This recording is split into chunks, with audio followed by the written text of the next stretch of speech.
देखिए, ये जो भगवा ड्रेस में लड़के हैं, एक गुंडा और मवाली की तरह भेष बना के और जय श्री राम का नारा लगा के इस श्री राम के नाम को भी बदनाम कर रहे हैं। हिंदू धर्म में जो लड़की हिजाब पहन के जा रही है, आखिर वो लड़की ही है। और कहा जाता है कि जहाँ नारियों का सम्मान होता है वहाँ देवता रमण करते हैं। यत नारी पूज्यन्ते तत् देवता नमनते।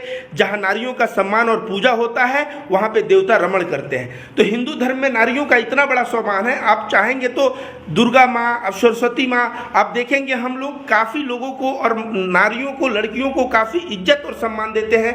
नवरात्रि में यहाँ तक कि उनको भोजन तक करवाते हैं, उनके पैर को धोलते हैं। जिस देश का हिंदू धर्म नारियों का इतना बड़ा जो नारी सम्मान सिखाता हो, नारियों को किस संस्कार से उनसे पेश आया जाए ये सिखाता हो, वहाँ पे आज भगवा गमछा डाल के जो जय श्री राम का नारा लगा के लड़के उस लड़की को घेर रहे हैं, ये अति निंदनीय है। चूंकि बात समझिए, ये लोग संगी हैं, इनको ट्रेनिंग ही दिया जाता है कि कुंवारा रहो, और कुंवारा रहने का नतीजा क्या होता है, इनकी नीयत एकदम घटिया होती है। कभी ये BHU तो JNU के बाहर कॉन्डम गिनते नजर आते हैं, तो कभी जो है अगर BHU और JNU की लड़कियां किसी लड़के से बात करती हो तो बोलते हैं कि इन दोनों में अफेयर है और उनके चरित्र के ऊपर सवाल उठाते हैं। तो मैं यही कहूँगा कि ये जो लड़के हैं भगवा ड्रेस पहन के, जैसे छिछोरे, जब लड़की जाती है ना कॉलेज, तो उत्तर प्रदेश में, बिहार में मैं तमाम ऐसे छिछोरों को दिखा दूंगा कि लड़की जाती है तो उसके पीछे 10 छिछोरे पढ़ के उसको ईव टीजिंग कहा जाता है। और ईव टीजिंग का मामला जो है ना, उसके लिए संविधान में कड़ी सी कड़ी सजा है।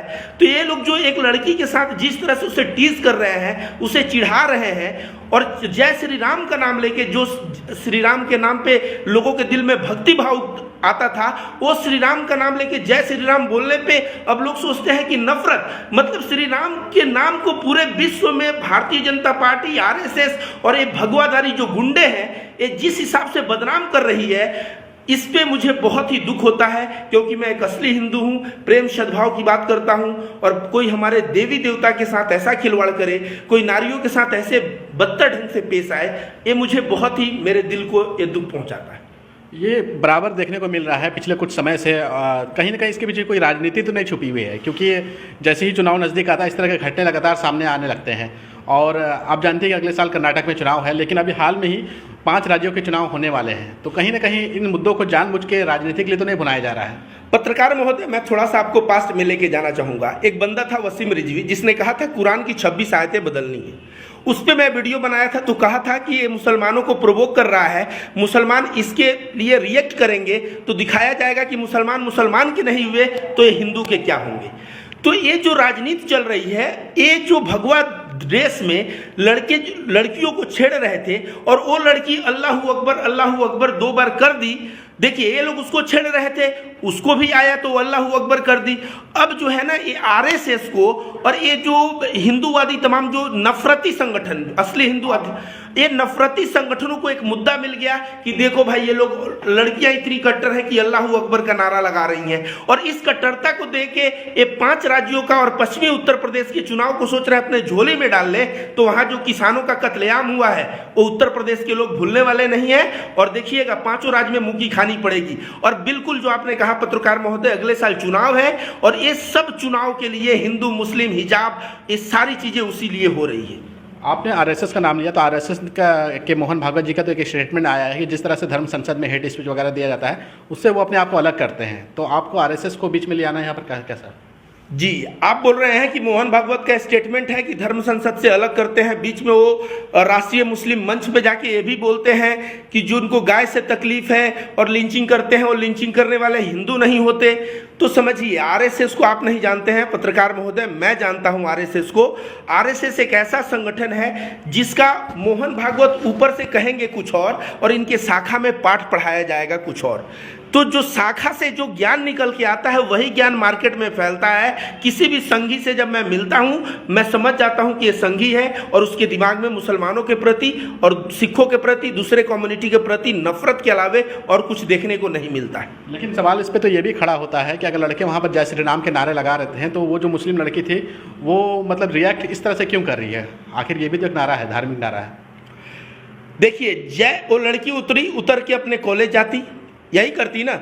जब उसके पीछे 100-200 लड़के पढ़ के और उसको चिढ़ाएंगे जय श्री राम जय श्री राम। देखिए जय श्री राम बहुत पवित्र नाम है पत्रकार महोदय, वो लड़की को चिढ़ाने के लिए इसको यूज नहीं करना है। ये राम राम जो माला आता है ना 108 जिसमें बीट्स होते हैं, उसमें राम राम राम का जब जाप किया जाता है उससे दिमाग को शांति मिलती है। उस राम के जाप को ये लोग लड़की के पीछे जो है इस तरह की उदंडता कर रहे हैं।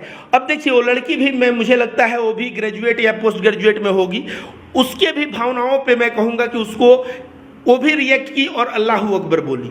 तो देखिए ये जो उस लड़की ने इन लोगों के जवाब में जो अल्लाह अकबर बोला है, इसके लिए रिस्पॉन्सिबल कौन है? इसके लिए रिस्पॉन्सिबल तो यही है। आज भगवान श्री राम का नाम जो पूरे विश्व में हिंदू धर्म को विश्व गुरु माना जाता था, आज क्या हुआ? भगवान श्री राम के नाम को ऐसे जगह पे इस्तेमाल करना पड़ रहा है। अगला सवाल हमारा ये है कि आप जो वहाँ पे लड़के थे उनके ऊपर तो सवाल उठा रहे हैं, वो भगवा गमछा पहन करके उन लड़कियों की हुटिंग करते हुए नज़र भी आए हैं वीडियो में, लेकिन आप खुद भी तो भगवा पहन करके आते हैं, तिलक लगा करके आते हैं, तो आप पर भी तो सवाल उठते रहता है कि आप नकली हिंदू हैं। देखिए मैं जो एक भगवा कलर पहना हूँ, भगवा कलर का अपना एक प्रॉपर्टी है हर एक रंग का। जैसे हरा का शांति। आप बताइए गौतम बुद्ध और महावीर जब सन्यास लिए तो जंगल में गए, जंगल में क्यों? चारों तरफ से हरियाली, वहां उनका दिमाग शांत रहता था। तो हरा शांति का प्रतीक है। वैसे भगवा किस चीज का प्रतीक है? भगवा एक विनाशक कलर है। जब आप किसी भी पटाखे को बुलाएंगे तो उसमें का जो कलर निकलेगा ना वो भगवा निकलेगा। तो भगवा नष्ट करता है, और किसको नष्ट करता है? बुराइयों को नष्ट करता है। इसलिए मैं भगवा कलर पहन के यति नरसिंहानंद, पुष्पेंद्र कुलश्रेष्ठ या आज जो नारे लगाने वाले असामाजिक तत्व हैं उनसे मैं लड़ाई लड़ रहा हूं। लेकिन जहां तक आप कह रहे हैं वो लोग भगवा गमछा लेके बात कर रहे हैं, तो मैंने आपसे थोड़े देर पहले कहा कि जय श्री राम का नाम बहुत पवित्र दिल से किया जाता है और ये लोग लड़की को छेड़ने के लिए श्री राम का नाम यूज कर रहे हैं। ठीक उसी तरह से भगवा ड्रेस का जो साधु सन्यासी है इस्तेमाल करते हैं बहुत ही सकारात्मक ढंग से कि लोगों के अंदर की नेगेटिविटी को विनाश करके और उनके अंदर सकारात्मकता लाया जाए। लेकिन ये भगवा ड्रेस को लेके, श्री राम को लेके, ये हिंदू धर्म के हर एक चीज को बदनाम करने पे तुले हैं। और ये तुले हैं तो इसका नतीजा जो है ना, अभी अमेरिका में एक टैक्सी ड्राइवर को मार के उतार दिया गया यह बोलते हुए कि तुम हिंदू हो तो कट्टर होगे। आज हिंदू जो विश्व में उदारता का प्रतीक था उनको टैक्सी से मार के उतार दिया जा रहा है। बताइए इन्हीं कट्टरपंथी और नफरतबाज जो भगवा कलर लेके और श्री राम के नाम को बदनाम कर रहे हैं, इन्हीं की वजह से।